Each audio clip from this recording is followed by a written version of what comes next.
Some employees have expressed concern that their take-home pay is too small. Increasing their contribution again may affect their daily living. What's your take on that?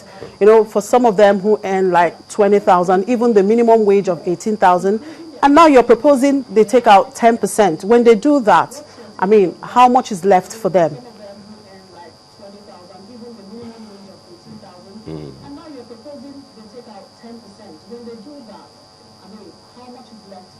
No, I think what we need to do is to encourage more conversation with our members. I mean, I speak for organized labor, and I know that I've given the example in my sector that through the process of collective bargaining, workers have seen the need to pay, and they have also seen the need to compel their employers to pay more. Every worker who is enlightened knows very well that the beauty of this scheme is that it makes it mandatory for employers to pay on behalf of the employees. So it's a form of wage increase.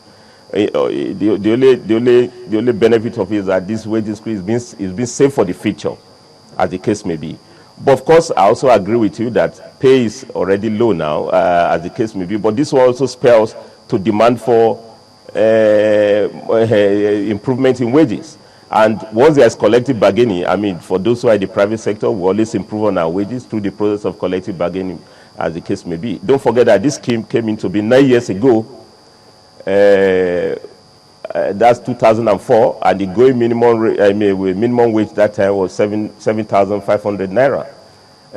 Through the process of collective bargaining, NSC has done a very good job to improve on the new minimum wage, you know. And as a matter of fact, the existing arrangement we have is that once you improve on wages, minimum wage, you must also automatically make the improvement on the pension rates. So this amendment has come at a timely period, and I think it's in our best interest to encourage our members that there will be a time when the mind is willing to work, but the body couldn't simply move. There will be fatigue when there will be no energy, so we need to save for the raining days. You know, but in the process of saving, we should not also compromise survival now, and the only way we can do so is that we must keep on struggling to improve on our wages now, make sure that where the minimum wage has been approved upon, it must be implemented, you know, but without, we can't lose in touch that we must save for the future. And I think it's our best interest to save for the future. Many workers have been brought to that. And today, I know of many workers who can boast to say through their pension fund administrator, they get a lot. They can see what they've been, what they are saving for their future. It's verifiable. You know, they also have the right to have program withdrawal if they want to do so. But we also encourage them that they should wait until they reach the mandatory age of retirement, because that's the only fallback that they can rely upon. All right, Mr. So Remo, I think the challenge is not to pitch pension against the existing wages. Is to pursue the two together. What, Mr. Remo, and the more you save for the future, the more you also want to demand for today. And in the process, everybody is a winner. And I think the challenge is for me and you to make sure industry comes back. Because don't forget, if there is no industry, if there are no jobs, there can't be the workers. And there are no workers, you can't even get wages. If there are no wages, you can't talk of rate that you are going to even charge for pension for the future. All right, Mr. What I'm saying here in summary is that many workers know that it's good to save for the future. And they also know that the beauty of this scheme is that it makes it mandatory for employees to pay more. And with the new amendment, we're excited that employers even pay more than the employees. All right, Mr. Remo, one more question. You've talked so much about saving. Now, we know that when people save more, which is good on one hand, they have less disposable income, which may not be good for economic growth, especially if the savings have not been productively invested. We were all witnesses of the events relating to the management of the pension funds. What is the guarantee it will be any different this time?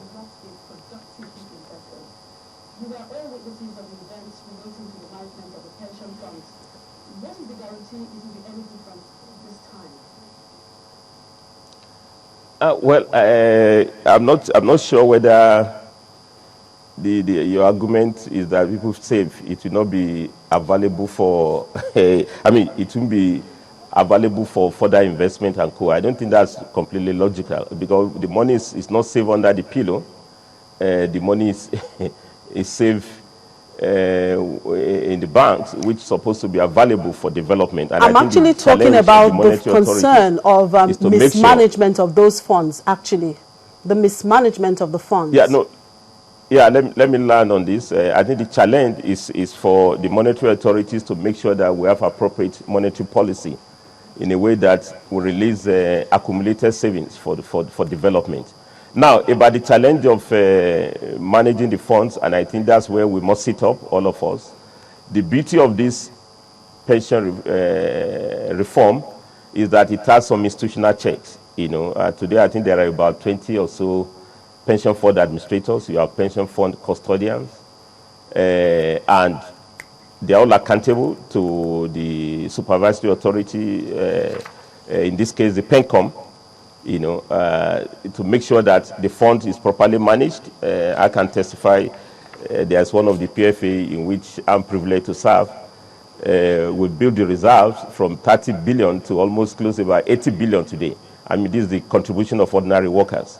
Today, we are talking of 3.6 trillion naira cumulative savings under this new scheme. Don't forget that this we have only captured just about, I think, 6 or 7 million workers for the potential workforce of 80 million. I mean, that tells you the possibilities available for us to build the pension fund in Nigeria. I mean, if PENCOM is more aggressive and sit up to capture the existing formal sector as well as informal sector, these funds could be really built more than this. Now the challenge is to make sure that we put the checks in place to make sure that it's properly managed, and that's why the corporate governance of PENCOM is very, very important. We have to talk about the integrity of those who manage it. The experiences matter, but above all, we have to emphasize more of integrity, you know, and ability to perform. And largely, we must also make the board to be participatory. And I think the beauty of the proposed amendment is that they are even increasing the number of the worker representatives to 3, although we even want it more.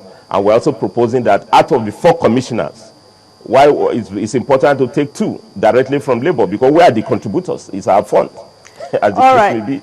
So, and I think the beauty of it is that once the contributors are there, we can make sure we manage this fund. But the beauty of this scheme is that unlike the old unfunded defined benefits, which, you know, through budgetary allocation, you put money there, which also pension criminals. All right, Mr. Remo, we don't have much time. These schemes are managed by the stakeholders themselves.